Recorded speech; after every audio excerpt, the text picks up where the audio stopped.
문제를 해결하기 위한 5월 비상국회 개최는 국민의 요구입니다. 오늘이라도 당장 만나서 5월 국회 개최 논의를 했으면 합니다. 야당이 제안한 거 다 좋다. 다 논의할 수 있고 다 긍정적으로 할 수 있는데 다만 일에는 순서가 있기 때문에 우선 빨리 실종자 수습에 전력을 기울이는 것이 순서 아닌가라는 생각을. 자, 야권에서는 강성 여성 삼선 정치인이 원내대표가 됐고 여권에서는 경찰 출신의 이완구 전 충남지사가 원내대표가 됐습니다. 자, 결국 5월 달에 세월을 놓고 여러 가지 국회 일정 두 분이 잘 손을 맞춰 할 수 있을까에 관심이 모아지네요. 자, 일정. 지금 이완구 원내대표 얘기 들어보니까 쉽게 안 될 것 같은데요. 수습이 먼저다. 근데 그 대신 모든 거 다 논의할 수 있는데 원구성부터 협조해라 이겁니다. 네. 5월 국회를 또 안 열 수는 없다는 얘기가 나오는 게요.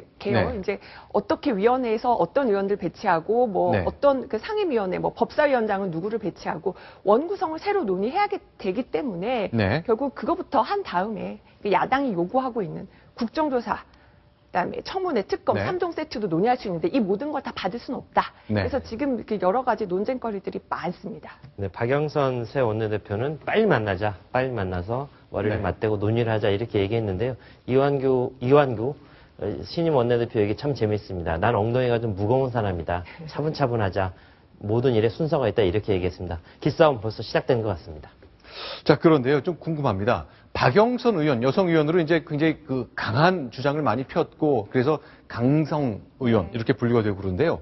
표는 의원들, 국회의원만 투표권을 있잖아요. 원내대표 맞습니다. 뽑을 때. 어느 분들이 이렇게 많이 표를 모아준 겁니까? 일단은 초대선 강경파 의원 그룹이 있습니다. 뭐 네. 더 좋은 미래라던가요. 네. 일단은 좀 선명한 야당, 강한 야당의 모습을 보여야 한다. 네, 네. 이런 분들이 그 표를 좀 모아줬다. 이런 네. 얘기들이 나오고요. 네. 또 하나는 저 친노 그룹의 표신가, 그다음에 네. 또 김한길 신주류 쪽 표심이 어디로 갔느냐에 관심사인데 결국 결선 투표에서는 네. 신주류 쪽에서도 네. 박영선 원내대표에게 표를 던졌다라는 얘기들이 나옵니다. 일단은 박영선 의원이 그 김한길 안철수 대표랑도 각각 인연이 있어요. 네. 김한길 대표의 경우는 2007년에 네. 이제 그 총선 불출마를 선언하면서 서울 구로을에서 물러났는데 네. 그 지역구를 박영선 의원이 물려받았고요. 아하. 그다음에 안철수 대표는 그 예전에 안랩 대표 시절에 네. 그 박영선 의원이 원내대표가 기자 시절에 또 취재했던 또 아하. 인연도 있다고 합니다. 네. 어쨌든 그 신주류 지도부와 그다음에 네. 강경파 의원 사이에서 좀 조율해 줄 수 있지 않겠나. 네. 이런 계산 하나와요. 그다음에 대중성 높은 정치인이기 때문에 지방선거에 조금 더 유리하지 않겠냐. 뭐 이런 네. 계산이 깔려서 당선이 됐다는 얘기가 나옵니다. 네. 자, 새로 이제 탄생한 박영선 원내대표를 이제 축하한 데서 저희가 좀 관련된 얘기를 나눠봤는데요. 네. 역시 야권의 제일 큰 관심은 안철수 공동대표인 것 같습니다. 오늘요, 천호선 정의당 대표도 또 비판을 했는데, 이남희 기자께 이제 야권 취재팀장이시니까 질문 드려볼게요. 네. 꼭 이지매하는 것 같고, 안철수 의원 공동대표를 향해 다 문매를 날리는 것 같은데, 왜들 그러죠? 왜들 그럴까요? 일단은 그 박지원 그 의원의 경우는 어제 네.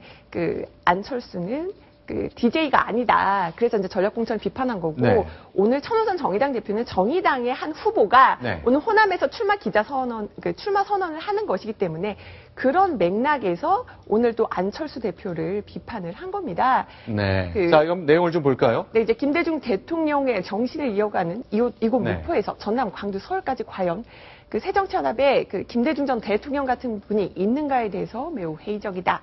네. 그는 해안과 결기를 갖고 단식을 하면서 지방자치를 부활시켰다. 근데 이 맥락을 잘 이해하셔야 되는 게 안철수 네. 대표를 비판하는 이유가 있습니다. 안철수 대표는 이전까지 이제 그 지방선거에서 무공천을 주장해 왔는데요. 네. 정의당의 경우는 당의 책임 정치를 주장하면서 김대중 전 네. 대통령도 결국 그 당 공천, 지방자치를 위해서 단식까지 한 게 아니냐. 네, 네. 어떤 안철수 대표가 가지고 있던 무공천 소신에 대해서 또 비판을 한 것이기도 합니다. 그리고 최근에 그 네. 윤장현 후보 광주시장 그 전략 공천에 대해서도 애들로 비판하면서 또 어떤 당의 그 새정치민주연합의 간판이고 새정치의 간판이기 때문에 네. 또 거기에 대해서 비판의 목소리가 높아진다. 이렇게 말할 수 봤더니 민주당과 합당하기 전에 안철수 의원은 안철수 신당을 준비하는 네. 그 과정에 야권의 다양한 정치인들로부터 칭송을 많이 받았습니다. 정말 새 정치를 할 사람이다. 안철수와 함께 내가 새 정치를 같이 할 수 있다 그랬는데 정작 손을 잡고 당을 같이 하니까 그다음부터 별로 평가가 곱지 않은 것 같네요.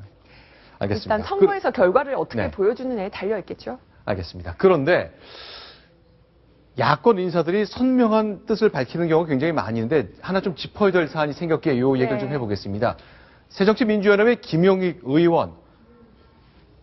의원직 그만두겠다. 비례대표 의원인데 그만두겠다고 호쾌하게 소리를 냈지만 좀 네. 생각이 바뀌었다면서요. 그것 때문에 이런저런 말이 많습니다.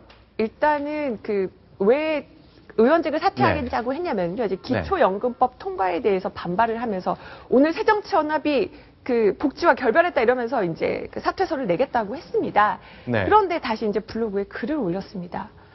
사직서를 냈지만 도로 받아오고 싶다. 네. 왜냐하면 아무렇지도 않게 의원직을 사퇴할 수 있는 인물이 못 되고 문제는 뭐냐면요. 본인이 이제 돈을 받고 안 받고는 문제가 아니라 네. 결국 직원들도 보좌관들 자신에게 딸린 식솔들이 갑자기 하루아침에 이제 직장을 네. 잃게 되는 거죠. 자, 그럼 다시 한번 보겠습니다. 내가 의원직 그만두겠다고 큰 소리 땅땅 쳤지만 솔직히 고백하겠다. 나 의원 계속 하고 싶다. 네. 나는 이렇게 폼나게 멋있게 의원직 탁 던질 인물이 못 된다.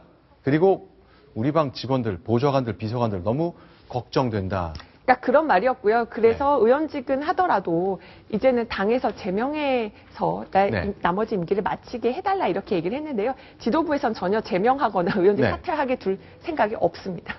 자, 제명해달라. 그러면 나는 무소속으로 바깥에서 국회의원을 할 수 있고 네. 내가 스스로 당을 떠나면 의원직을 잃잖아요. 네, 그렇습니다. 그래서 제명해서 네. 의원직을 하고 아무래도 이제 또 자신의 어떤 저기보다도 네. 이제 보좌진을 걱정해서 나온 말이긴 한데 네. 결국 의원들도 이제 절대 사퇴 못하게 하려고 많이 말렸다는 후문이 있습니다. 알겠습니다. 자, 김영희 의원이 이제 서울대학 교수도 지낸 분이고. 그리고 노무현 정부 때 이제 보건복지 관련해서 이제 네. 수석을 지냈고요. 네. 이쪽 기초연금 관련해서도 지금 전문가로 평가를 받고 있는데요. 좀 성급했던 게 아니냐. 왜 네. 사퇴해서 이렇게 해서 결국은 좀 체면을 구겼다. 뭐 이런 네. 얘기도. 일단 멋있게 의원직 사퇴를 질렀지만 아마 지금은 쥐구멍이 좀 필요하시지 않을까 싶네요. 어쨌건 동료 의원들이 의원직 계속 유지시킬 뜻을 갖고 있다고 하시니까 그렇습니다. 네. 계속 하긴 하시겠습니다만 스타일은 좀 이번에 구기셨습니다.